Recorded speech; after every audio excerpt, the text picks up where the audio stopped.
Good morning बच्चों, NRPS की online classes में आपका स्वागत है। प्यारे बच्चों, हम कक्षा 6 की ऑनलाइन क्लासेस शुरू कर चुके हैं, जिसमें हम अब तक जो फर्स्ट लेसन था, कविता थी, वह चिड़िया जो, जिसे हम 3 लेक्चर में पढ़ चुके हैं। उसके बाद में हमने अभी जो हमारा दूसरा चैप्टर था बचपन, उसे भी 3 लेक्चर में पूरा पढ़ लिया है। आज उसका चौथा और फाइनल लेसन है। तो जो चौथा लेक्चर है, उस चौथे लेक्चर में आज हम पाठ्य पुस्तक के प्रश्न करेंगे। तो बच्चों, आपको संक्षिप्त में बता देती हूँ कि इसमें लेखिका कृष्णा सोबती ने अपने बचपन की अविस्मरणीय घटनाओं को प्रकट करके ये बात स्पष्ट कर दी कि बचपन तो आखिर बचपन ही होता है, विकारों से रहित होता है, न किसी प्रकार की ईर्ष्या, न द्वेष, न किसी प्रकार का कलह, न जीवन में संघर्षों की चेष्टा, किसी भी प्रकार से कोई भी मनोभाव न होते हुए बचपन अपने आप में अविरल गति से बहने वाला वह निर्मल नदी के जल की भांति है, जिसमें हर आने वाली विपत्ति को बच्चा महसूस ना करते हुए भी आगे बढ़ता चला जाता है। तो बचपन अपने आप में एक निराला ही ऐसा दृश्य है जिसको हम कभी भूल नहीं सकते हैं। कृष्णा सोबती ने अपने बचपन की कुछ महत्वपूर्ण घटनाएं यहाँ पर प्रदर्शित की। वहीं उन्होंने मुख्य रूप से जो बात यहाँ पर एक संदेश के रूप में कही कि जो चश्मा लगने पर उनके भाई ने उनका मजाक बनाया, उस बात के रूप में उन्होंने ये अभिव्यक्त किया कि जीवन में कभी किसी की सूरत पर ऐसा हमें व्यंग नहीं करना चाहिए, जैसा उनके चचेरे भाई ने उन्हें लंगूर की सूरत कहकर संबोधित किया था। यद्यपि बचपन में हम किसी को कुछ भी कह देते हैं और उसकी एक अमिट छाप जीवन भर बनी रहती है। यद्यपि कहने वाले बच्चे के भाव ऐसे नहीं होते हैं जिससे हम ये कह सकें कि उसने हम पर व्यंग किया है, क्योंकि वो बच्चा व्यंग की भाषा नहीं जानता है, वो तो मजाक जानता है, वो तो हंसना जानता है। इसलिए हम बचपन की बातों को किसी भी प्रकार से बड़े रूप में ना लें, लेकिन ये संदेश अवश्य है कि हम किसी के चेहरे का मजाक ना बनाएं। सूरत के उपहास करना ये कहीं भी उचित नहीं है। सूरत तो ईश्वर द्वारा बनाई गई है, उसका हमें उपहास नहीं करना चाहिए। अब देखिए, हम क्वेश्चंस शुरू करते हैं। लेखिका बचपन में इतवार की सुबह क्या क्या काम करती थी? तो बच्चों, फटाफट अपनी किताब के पेज जैसे जैसे मैं बोल रही हूँ वैसे वैसे निशान लगाइए। आपका जो पेज नंबर 6 है, उस पर साफ लिखा हुआ है, ऊपर से 3 लाइन के बाद में हम बच्चे इतवार की सुबह इसी में लगाते थे। अब इसमें किस में लगाते थे? उससे ऊपर वाली लाइन देखिए, हम अपने मोजे खुद धोते थे क्योंकि नौकर और नौकरानी से वो नहीं धुलवाए जाते थे। यहाँ इसकी सख्त मनाही थी। अर्थात आप इसका आंसर कैसे लिखेंगे कि इतवार की सुबह लेखिका अपने मोजे धोने के काम में व्यस्त रहते थे, क्योंकि नौकर और नौकरानी से मोजे नहीं धुलवाए जा सकते थे, क्योंकि उनके परिवार में इसकी सख्त मनाही थी। इसलिए इतवार की सुबह वो मोजे धोते थे, अपने अपने जूते पॉलिश करके चमकाते थे। जब जूते कपड़े या ब्रश से रगड़ते तो पॉलिश की चमक उभरने लगती थी। तो इतवार की सुबह बूट पॉलिश करने में ही निकल जाती थी। फिर अगला प्रश्न है, तुम्हें बताऊंगी कि हमारे समय और तुम्हारे समय में कितनी दूरी हो चुकी है। अब यहाँ लेखिका कह रही है कि उनके समय में और आज के समय में कितनी दूरी हो चुकी है। इस बात के लिए लेखिका ने क्या उदाहरण दिए हैं? तो आप आइए पेज नंबर 7 पर। देखिए, पेज नंबर 6 से ही लास्ट पैराग्राफ से आंसर शुरू हो गया है। तुम्हें बताऊंगी कि हमारे समय में और तुम्हारे समय में कितनी दूरी हो चुकी है, यहाँ तक कि बचपन की दिलचस्पियाँ भी बदल चुकी हैं। तो ये दूरियाँ बताने के लिए उन्होंने क्या उदाहरण दिए हैं, आपको आंसर लिखना है। लेखक ने उनके समय और हमारे समय के अंतर की दूरियाँ बताने के लिए निम्नलिखित उदाहरण दिए हैं। उन्होंने कहा है कि लेखिका के बचपन में जहाँ कुल्फ़ी हुआ करती थी, वहीं आज के समय में आइसक्रीम चल गई है। जहाँ उनके बचपन में कचौड़ी समोसा हुआ करता था, वो अब पेटीज़ में बदल गया है। जो उनके समय में शहतूत, फालसे, खसखस के शरबत होते थे वहीं आज कोको कोला पेप्सी दिखाई देने लगी है। तो ये उदाहरण आपको लिखने हैं बच्चों, और कोई उदाहरण नहीं लिखने हैं क्योंकि ये उनके नीचे की जो पंक्तियां हैं वो उसमें बचपन की पसंद की चीज़ें हैं। बस आपको यही उदाहरण इसमें डालने हैं। अगला प्रश्न है, पता करके लिखिए कि लेखिका को चश्मा क्यों लगाना पड़ा। चश्मा लगाने पर उनके चचेरे भाई ने उन्हें क्या कहकर चिढ़ाया। अब उन्होंने चश्मा क्यों लगाया और चश्मा लगाने पर उनके चचेरे भाई ने उन्हें क्या कहकर चिढ़ाया। तो बच्चों पेज नंबर हम लास्ट पर आएंगे, पेज नंबर 8 पर, कि चश्मा लगाने उन्हें क्यों पड़ा। तो ये बात इसमें कहाँ स्पष्ट है, जब उन्होंने कहा है कि इसकी मैं खुद जिम्मेदार हूँ। जब आप दिन की रोशनी को छोड़कर टेबल लैंप के सामने काम करेंगे तो निश्चित ही आंखें कमज़ोर हो जाएंगी। तो अब यहाँ क्या बात ध्यान देने की है कि आपको आंसर बनाकर लिखना है। कैसे लिखना है कि लेखिका ने चश्मा लगाने के लिए उदाहरण दिया कि लेखिका दिन के उजाले में पढ़ती नहीं थी और रात को टेबल लैंप में पढ़ाई करती थी। निश्चित ही लेखन कार्य और पढ़ने का कार्य जब तेज रोशनी में ना करके हल्की रोशनी में किया जाएगा तो आँख की रोशनी पर जोर पड़ता है और निश्चित ही आँख बहुत जल्दी खराब हो जाती है।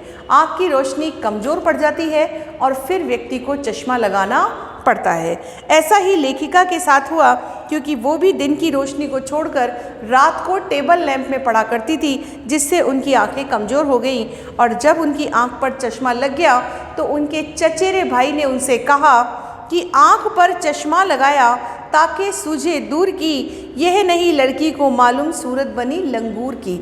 आपको ये पंक्तियाँ ऐसे ही लिखनी है, इसमें कुछ भी और बदलना नहीं है। जैसे ये 4 लाइन लिखी हुई हैं बच्चों, ऐसे ही 4 लाइन कॉपी में लिखनी है। अगला प्रश्न है, लेखिका अपने बचपन में कौन कौन सी चीज़ें मज़ा लेकर खाती थी, उनमें से प्रमुख फलों के नाम लिखिए। अब लेखिका बचपन में कौन कौन सी चीज़ें मज़े लेकर खाती थी वो सारी चीज़ें आपको बतानी है। तो जैसे पेज नंबर 8 पर आ जाइए कि पेज नंबर 7 पर उनके पसंद की चीज़ें हैं। अब पसंद की कौन कौन सी चीज़ें हैं वो आपको ध्यान देनी है। देखिए, चॉकलेट, पेस्ट्री, लेमनेड, विमटो और चेस्टनट, काफल, वहीं उनकी चना जोर गरम, अनारदाने का चूर्ण। तो बच्चों इसमें फलों के रूप में काफल और चेस्टनट आएगा क्योंकि अखरोट को भी फल के रूप में ही मान लिया जाता है। तो ये ध्यान देना है क्योंकि उसको ड्राई फ्रूट कहा जाता है, तो ड्राई फ्रूट है इसलिए उसको फल माना जाएगा। तो काफल और चेस्टनट ये तो फल हैं और बाकी की चीज़ें कौन सी थी, पेस्ट्री, चेस्टनट, विमटो, लेमनट, चॉकलेट और आपकी टॉफ़ी, चना जोर गरम आदि उनको बहुत पसंद थे। तो ये आपको उदाहरण लिखने हैं। अब बच्चों इसमें है कि संस्मरण से आगे के प्रश्न हैं, मतलब ये आपकी इस पाठ्य पुस्तिका में जो हमने ये कहानी पढ़ी है उससे आगे के प्रश्न हैं। लेखिका को बचपन में हवाई जहाज की आवाज़ें, घुड़सवारी, ग्रामोफोन और शोरूम में शिमला कालका ट्रेन की मॉडल की आश्चर्यजनक आधुनिक चीज़ें थी।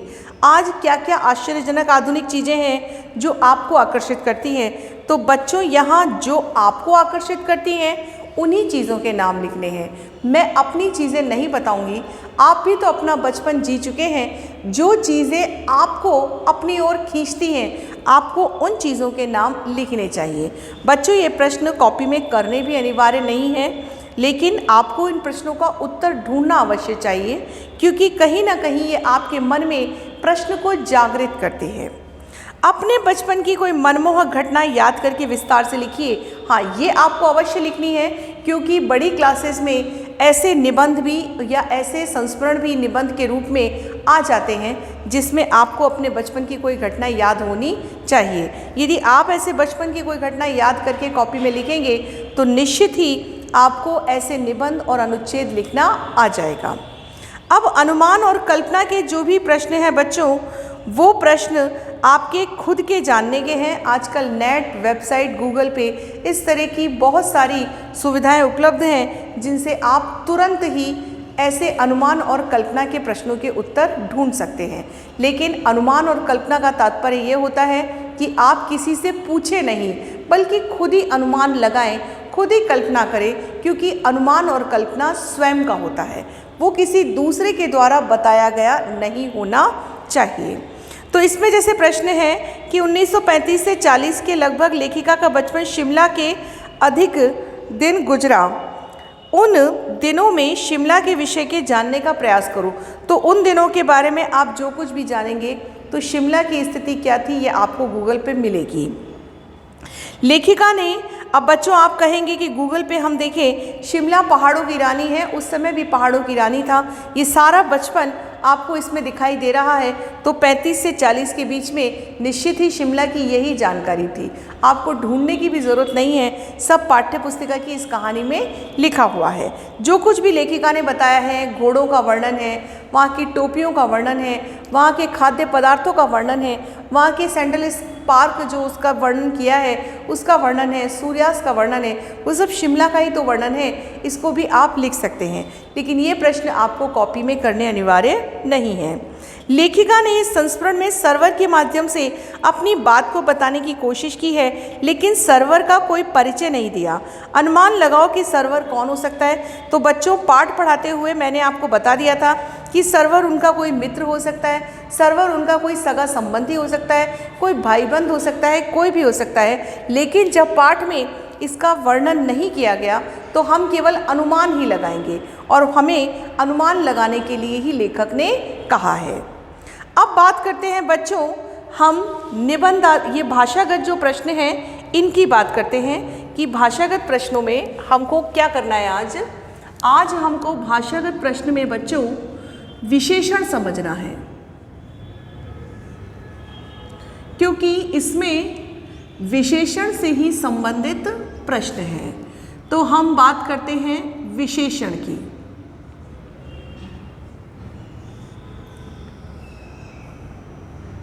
बच्चों आपने व्याकरण में विशेषण पढ़ा हुआ है, और विशेषण को बहुत अच्छे से आप जानते हैं कि जो संज्ञा और सर्वनाम की विशेषता बताता है। आपको फर्स्ट लेक्चर में भी मैंने विशेषण बताया था। जो संज्ञा और सर्वनाम की विशेषता बताता है उसे विशेषण कहते हैं। संज्ञा व सर्वनाम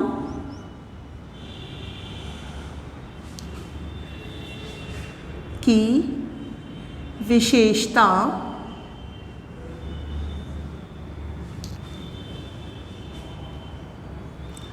बताने वाले शब्दों को विशेषण कहते हैं।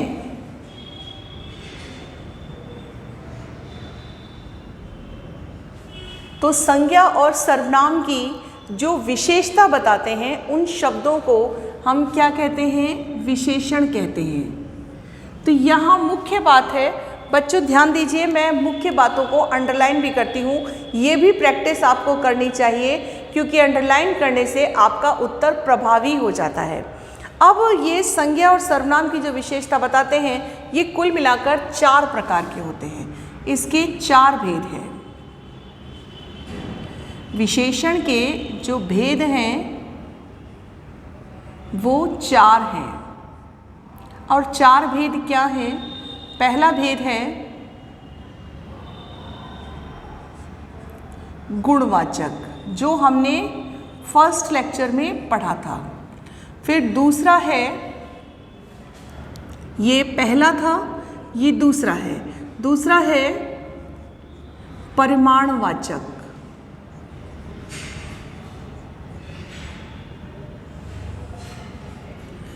तीसरा है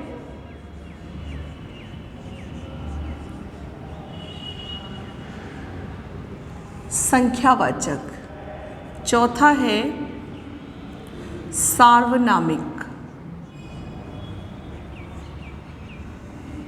बच्चों याद रखिए, जब बड़ी क्लास में आप आएंगे तो यही विशेषण 4 से 6 हो जाएंगे। 2 और भेद भी होते हैं, यद्यपि आपकी छोटी क्लास में वो भेद नहीं होते हैं। बड़ी क्लासेस में यही विशेषण के 4 भेद 6 भेदों के नाम से जाने जाते हैं, और वो 6 भेद मैं केवल नाम लिख रही हूँ, लेकिन अभी आपकी वो क्लासों में नहीं है। जैसे कि व्यक्तिवाचक, और छठा होता है भिन्नतावाचक।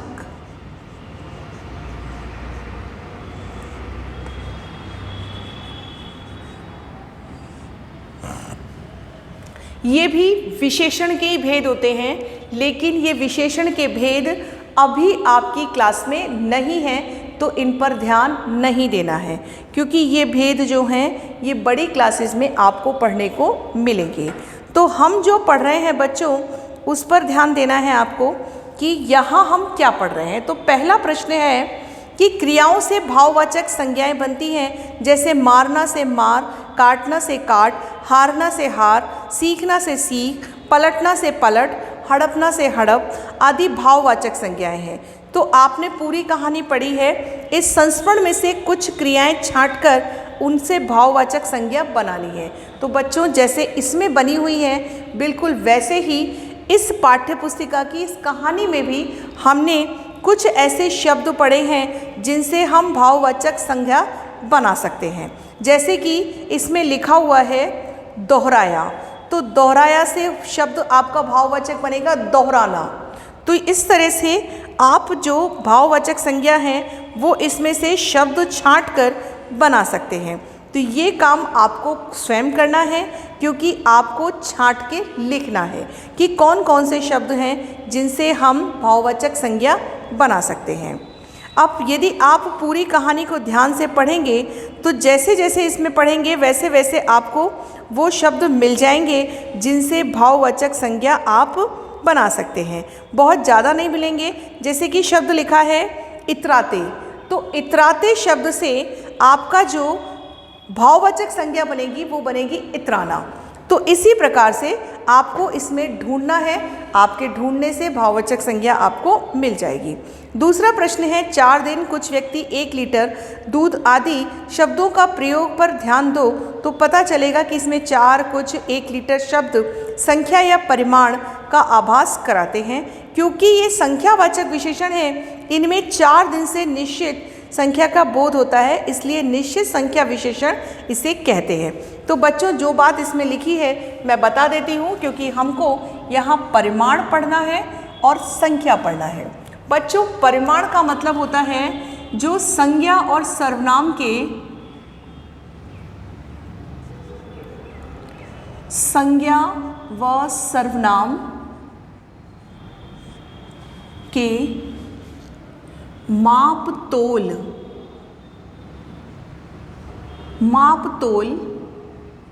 का बोध कराए, ये होती है आपकी परिमाणवाचक। तो ये परिमाणवाचक क्या है बच्चों?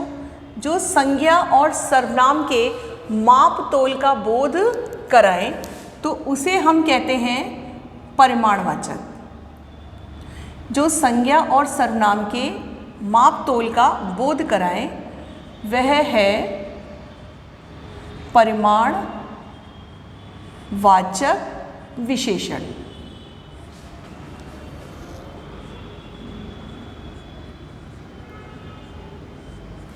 तो ये आपके ध्यान देने की बात है कि जो संज्ञा और सर्वनाम के माप तोल का बोध कराए वह है परिमाणवाचक विशेषण। अब इसके 2 भेद होते हैं, इसके 2 भेद भी होते हैं। 2 भेद कौन से हैं? निश्चित परिमाणवाचक और दूसरा होता है अनिश्चित परिमाणवाचक। बच्चों वैसे तो नियमित कक्षाओं में आपको जब भी व्याकरण पढ़ाई जाएगी तब बताया जाएगा, लेकिन अभी भी निश्चित रूप से जितना बताया जा रहा है उसको आपको ध्यान से सुनना है। तो परिमाणवाचक के भी दो भेद होते हैं बच्चों, निश्चित परिमाणवाचक और अनिश्चित परिमाणवाचक। अब ये निश्चित परिमाणवाचक कैसा होता है? देखिए, निश्चित में और अनिश्चित में ये बात आपको ध्यान देनी है कि विशेषण के अंदर यदि किसी संख्या को हम गिन सकते हैं, जिसको हम गिन सकते हैं वो संख्या में आएगा, जो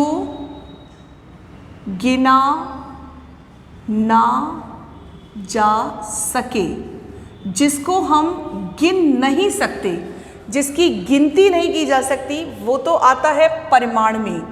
और जिसको हम गिन सकते हैं, जो गिना जा सके,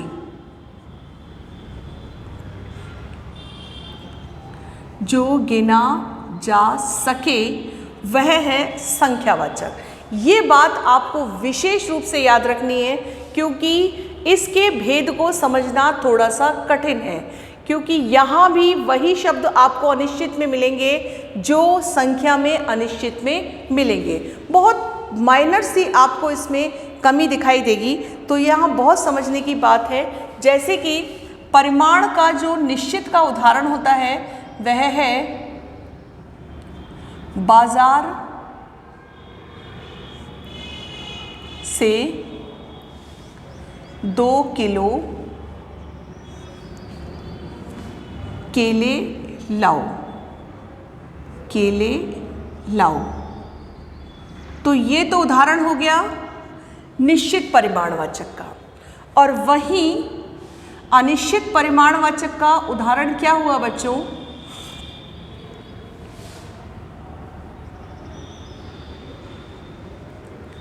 कमरे में थोड़ा दूध गिर गया। अब बच्चों, आपको मैंने बताया कि जो भी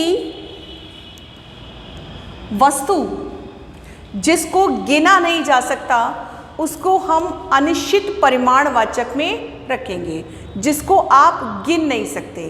तो इसको दूध को गिना नहीं जा सकता, गिना नहीं जा सकता। तो दूध गिना नहीं जा सकता, इसलिए उसको अनिश्चित परिमाणवाचक में हमने रखा है कि दूध, कमरे में थोड़ा दूध गिर गया, तो उसको हम गिन नहीं सकते, इसलिए वो अनिश्चित परिमाणवाचक है। और ये निश्चित परिमाण क्या है कि किलो, इसमें किलो, दर्जन, किलोग्राम, लीटर, प्रति लीटर, इस तरह के शब्द आएंगे जो माप तोल बताएंगे, तो वो तो होता है परिमाणवाचक। और वहीं जो संख्यावाचक होता है वो क्या है कि जो संख्या का बोध कराए, जिसको हम गिन सकते हैं। और इसके भी दो भेद हैं। किसके दो भेद हैं? संख्यावाचक के। वही निश्चित संख्यावाचक और दूसरा भेद अनिश्चित संख्यावाचक।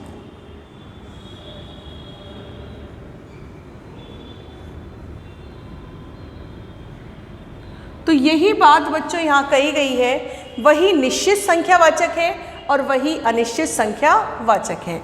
अब निश्चित कैसे है कि उदाहरण देखिए इसके।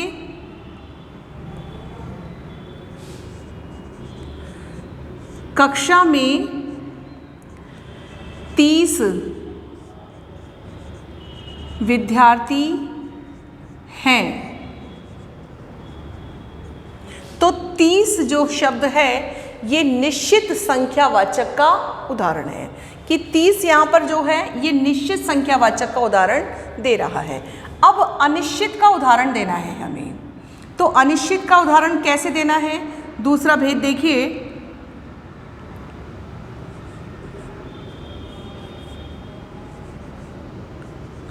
कक्षा में कुछ विद्यार्थी शैतान हैं,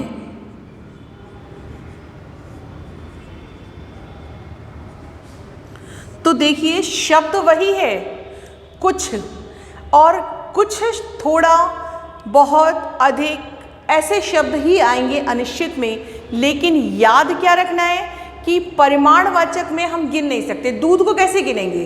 कक्षा में थोड़ा दूध गिर गया, कक्षा में पानी गिर गया, थोड़ा सा चावल गिर गया, थोड़ा सा चीनी गिर गई, तो आप इसको गिन नहीं सकते, एक एक दाना थोड़ी गिनेंगे। तो जिन चीज़ों को हम गिन नहीं सकते उसको अनिश्चित परिमाणवाचक में रखेंगे, और जिसे हम गिन सकते हैं, जैसे कि कक्षा में कुछ विद्यार्थी शैतान है, यदि आप काउंट करना चाहेंगे तो उन्हें गिन सकते हैं कि 30 ही विद्यार्थी हैं, कुछ को तो गिना ही जा सकता है। तो जिसको हम गिन सकते हैं उन्हें हम किस में रखेंगे? निश्चित अनिश्चित संख्यावाचक विशेषण में। तो बच्चों इस तरह से ये बात ध्यान देने की है कि आपको यहाँ पर केवल परिमाणवाचक और संख्यावाचक ही बताना था। अब नीचे इन्होंने कुछ उदाहरण दिए हैं और उदाहरणों में हमें छांट कर बताना है कि यहाँ पर कौन कौन से विशेषण हैं। जैसे कि 2 दर्जन केले, तो ये निश्चित परिमाणवाचक है। 2 किलो अनाज, ये भी निश्चित परिमाणवाचक है। कुछ बच्चे आ रहे हैं, तो कुछ बच्चों को गिना जा सकता है, तो अनिश्चित संख्यावाचक हुआ। सभी लोग हंस रहे हैं, ये भी अनिश्चित संख्यावाचक है क्योंकि लोगों को गिना जा सकता है। तुम्हारा नाम बहुत सुंदर है, तो यहाँ ध्यान देना है कि ये बहुत शब्द प्रविशेषण है। तुम्हारा नाम बहुत सुंदर है, तो ये प्रविशेषण है बच्चों, क्योंकि इसको प्रविशेषण कहा जाता है। कि जैसे यहाँ शब्द आया कि तुम्हारा नाम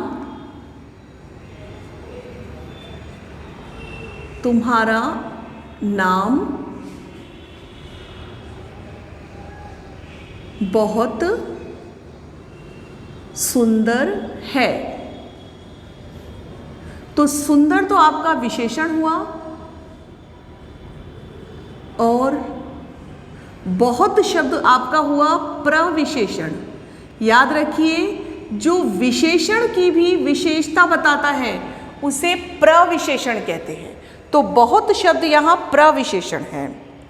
अब बात करते हैं कपड़ों में मेरी दिलचस्पियाँ। अब ये सार्वनामिक विशेषण के बारे में बता रहे हैं कि आपको पाठ में से ऐसे सार्वनामिक 5 उदाहरण छांटने हैं जो ये बात बताते हैं कि आप सार्वनामिक विशेषण पढ़ चुके हैं। तो बच्चों मैं आपको सार्वनामिक समझाती हूँ, आपको खुद वो उदाहरण छांटने हैं कि सार्वनामिक क्या होता है।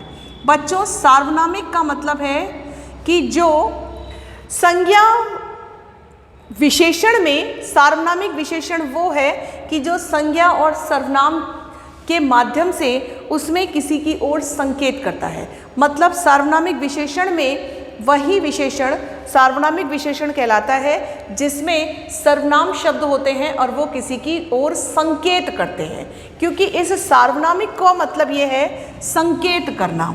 तो जो संकेत है, जैसे कि आपका सेंटेंस है कि कपड़ों में मेरी दिलचस्पियाँ मेरी मौसी जानती थी, तो मेरी दिलचस्पियाँ, किसकी दिलचस्पियाँ? मेरी।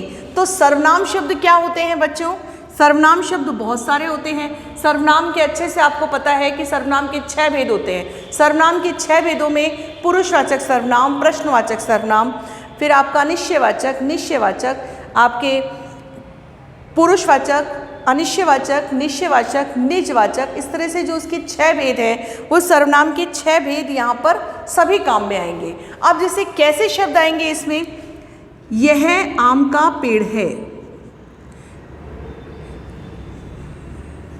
आम का पेड़ मेरा है।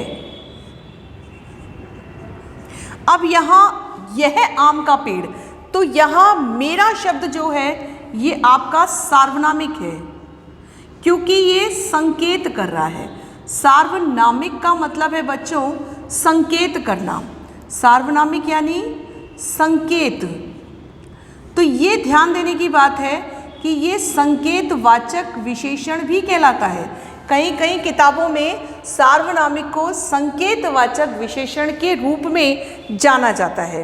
तो बच्चों आपको ये समझा दिया कि इस तरह के जहाँ संबंध हो, कोई संकेत दिया गया हो, वहाँ आपका सार्वनामिक विशेषण होता है। अर्थात उसमें सर्वनाम शब्द होंगे और वो इस तरह से संकेत बताएंगे कि वह पेड़ मेरा है, यह पुस्तक मेरी है, वह किताब उसकी है, तो उसके शब्द उसके संबंध के लिए है।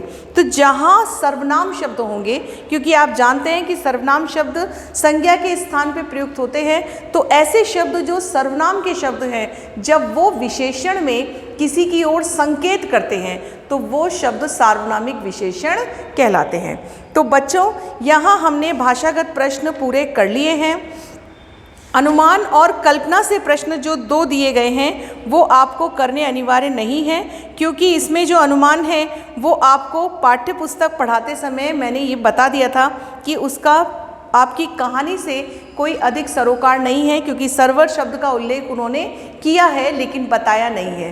तो अनुमान और कल्पना हमें केवल ये करनी है कि सर्वर शब्द उनके किसी भाईबंध के लिए हो सकता है, किसी सगे संबंधी के लिए, किसी मित्र के लिए या किसी और के लिए। तो हमको अनुमान ही करना है, इसका संबंध पाठ से सीधी तरीके से नहीं है। तो हमने भाषागत प्रश्न पूरे कर लिए, पाठ्य पुस्तक के कर लिए। आपको जो गृह कार्य में करने हैं वो पाठ्य पुस्तक के 4 प्रश्न जो शुरू में हैं वो करने हैं, जो निशान आपको इसमें लगवा दिए गए हैं। और भाषागत प्रश्न में आपको जो लिखा हुआ है पूरा, वो पूरा नहीं करना है, केवल भेद के 4 नाम लिखने हैं, परिमाणवाचक और संख्यावाचक जो आपको स्पष्ट किया गया है, बस यही आपके भाषागत में पूछा गया है। तो आपको केवल 2 भेद ही करने हैं जैसे लिखवाए गए हैं, और उनके कुछ उदाहरण अपनी इस कहानी से छांट कर भी लिखने हैं।